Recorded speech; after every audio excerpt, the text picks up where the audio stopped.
periodista, amigo y experto en medio ambiente. Miguel, como siempre, un gusto platicar contigo. El gusto es mío, Paco, y muy agradecido de estar contigo aquí en tu espacio y con todo tu público a tus órdenes.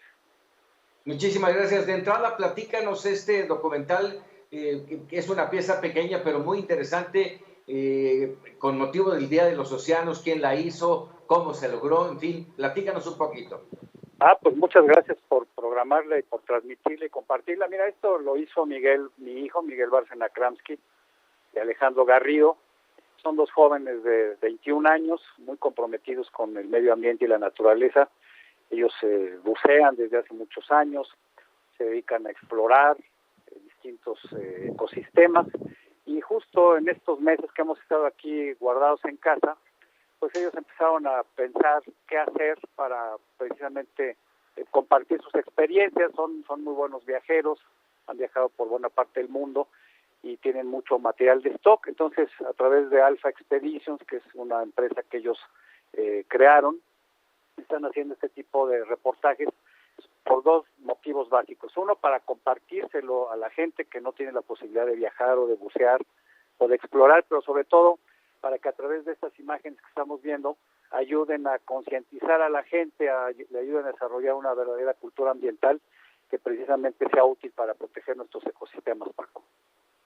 Bueno, Miguel no lo hurta, lo hereda, mi querido Miguel. A ver, déjame ahora entrar ya al tema propiamente del medio ambiente, que es el tema que estamos teniendo durante esta semana aquí en Mega Noticias TVC, y toca en suerte hablar del Tren Maya, ¿sí? ¿Qué implica la construcción del Tren Maya en afectaciones, si es que las hay, para el medio ambiente, la flora, la fauna, los océanos, en fin, toda esta biodiversidad, Miguel? Pues mira, todo impacto humano, toda actividad humana tiene un impacto ambiental. Dependiendo de la magnitud de la obra es el impacto que tendrá, y también depende mucho la zona en donde se haga. México es un país que efectivamente necesita vías de comunicación, necesita vías férreas que no se construyen prácticamente desde la época de Don Porfirio, pero construir un tren en la península de Yucatán y en los estados de Chiapas y Tabasco implica un gravísimo riesgo, porque esta es una zona muy vulnerable, es una zona muy rica en selvas, en mangle, en sabanas, en cenotes, ríos subterráneos, dunas costeras, en corredores biológicos, en el hábitat de muchas especies. Es cierto que un tren contamina mucho menos que el transporte de carga o el transporte de pasajeros, y eso podría ayudar, pero yo sigo pensando que la apuesta es muy riesgosa por esta zona, en donde pues es uno de los hábitats del jaguar y otras especies muy importantes, algunas endémicas de México. Esto tiene impactos, no como decía el presidente, que no se iba a talar ni un solo árbol, que no se iba a cortar un solo árbol, pues eso es falso, eso no puede ser. Y se calcula que esta obra de 1.460 kilómetros cuadrados en 5 estados, con varias estaciones, aunque tengan el derecho de vía en algunas carreteras y en algunas zonas férreas, pues tendría un impacto, porque en la modernización de las vías que ya existen en Chiapas, pues se tendrían que hacer algunas obras que afectarían obviamente el entorno. La península de Yucatán, Paco, está constituida básicamente de piedra caliza. No tiene cuerpos de agua superficiales, no hay lagos, lagunas, porque no hay montañas y no hay escurrimientos. Todo el agua se va al subsuelo, es como un queso gruyère que absorbe y filtra el agua de lluvia. El acuífero principal de la península es y si se contamina con la construcción y sobre todo con las poblaciones que lleguen, pues va a ser un problema muy grave, además de que haya un problema de desabasto por todo el crecimiento que ha tenido las zonas hoteleras. Es una zona, como te decía, muy vulnerable porque puede haber muchos impactos. Uno de ellos es fraccionar el hábitat de las especies, cortar los corredores biológicos, reducir su extensión, y esto significa que algunas especies tendrían problemas para encontrarse, para reproducirse, y esto también puede afectar no solo su cantidad, sino la calidad de la especie. Pero hay otros aspectos que tienen que ver también con los escurrimientos al mar, con una serie de situaciones que tienen que ver con la movilidad del tren.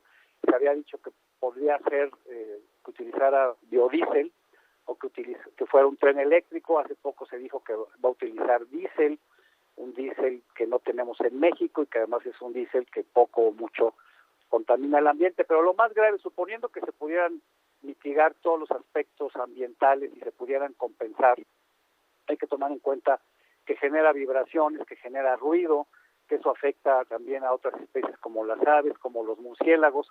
Pero lo más grave de todo, y tú y yo lo sabemos, cuando pones una estación de ferrocarril o de autobús o una carretera, pues inmediatamente se va poblando, llegan muchos trabajadores que van a trabajar en esta obra, muchos no se van, esto ha pasado en Los Cabos, en Cancún, llegan miles de trabajadores que ahí se quedan, llegan con sus familias, y se requieren entonces nuevos centros poblacionales que demandan servicios, que requieren todo tipo de prestaciones y que además generan basura, se van generando otros desarrollos que también atraen otro tipo de fauna, a veces generan fauna nociva.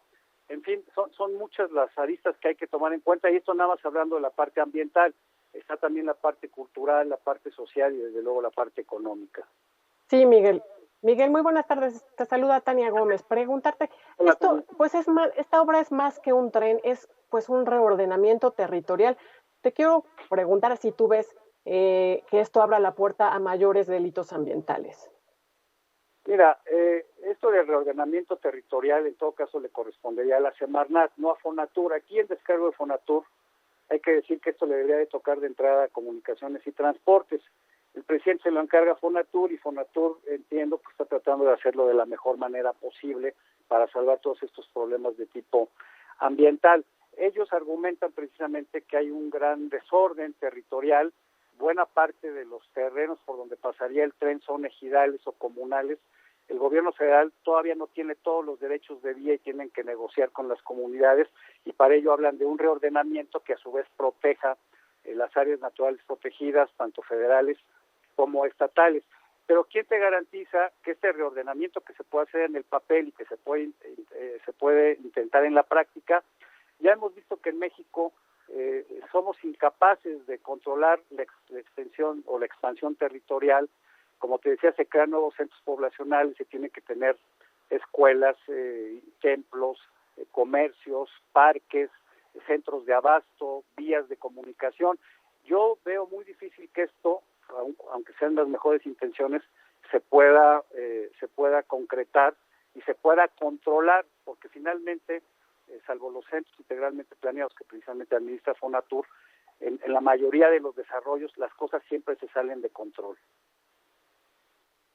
Oye, déjame irme más un poco a la intención, al objetivo del Tren Maya. ¿Crees tú que verdaderamente sea un detonador económico para la zona?